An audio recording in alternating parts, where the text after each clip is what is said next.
I'm Aaron from PhoneDog.com, and this is a Huawei Ascend P1 that's attached to a security tether. Let's take a look.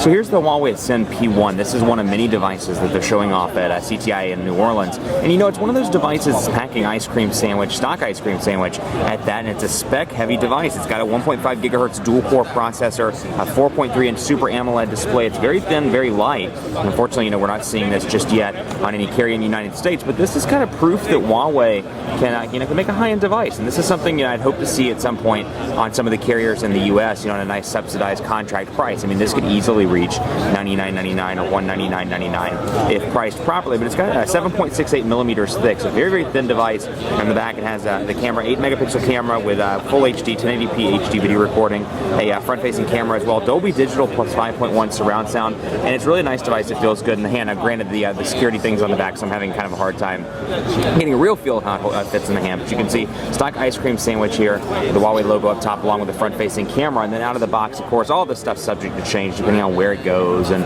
if it's a prepaid device or a postpaid device and which carrier it goes to, but you can see a couple of different applications, Baidu Mobile, Cloud Plus settings, so a couple of different kind of Huawei customizations, but otherwise, very stock ice cream sandwich with your apps and widgets tabs up here, your notification bar. You can see some changes here, the notification bar and ice cream sandwich with some shortcuts for Wi-Fi, Bluetooth, GPS, data switch, and auto rotate, and then of course you have your settings in here, which again, very stock ice cream sandwich here with the typical color scheme as well, but I can't get over how thin this device is, but you can see the volume rocker over there on the left side, you've got your power button over on the right side, micro SD card slot, and then down here you have your capacitive buttons, your menu, your home, and then your back button. And let's press and hold home. I'm assuming, yep, there we go, recent applications.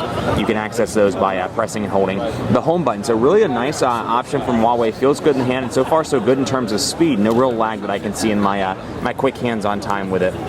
But it could be a good contender perhaps to a prepaid network in the U.S. or you know, even a lower cost alternative, maybe a $99.99. You know, you kind of create that value proposition, if you will, on AT&T, Sprint, or T-Mobile perhaps. That'd be a really nice option to have on one of the U.S. carriers. Much more coverage to come on PhoneDog.com, not just of the Huawei Ascend P1, but of all the Huawei devices and all the devices announced at CTI in New Orleans. Keep it locked on PhoneDog.com. Be sure to follow me on Twitter as well, PhoneDog_Aaron, and on Facebook at Facebook.com/PhoneDogAB as we cover all these cool devices that are coming out at CTI in New Orleans. Thanks so much for watching. We'll see you next time.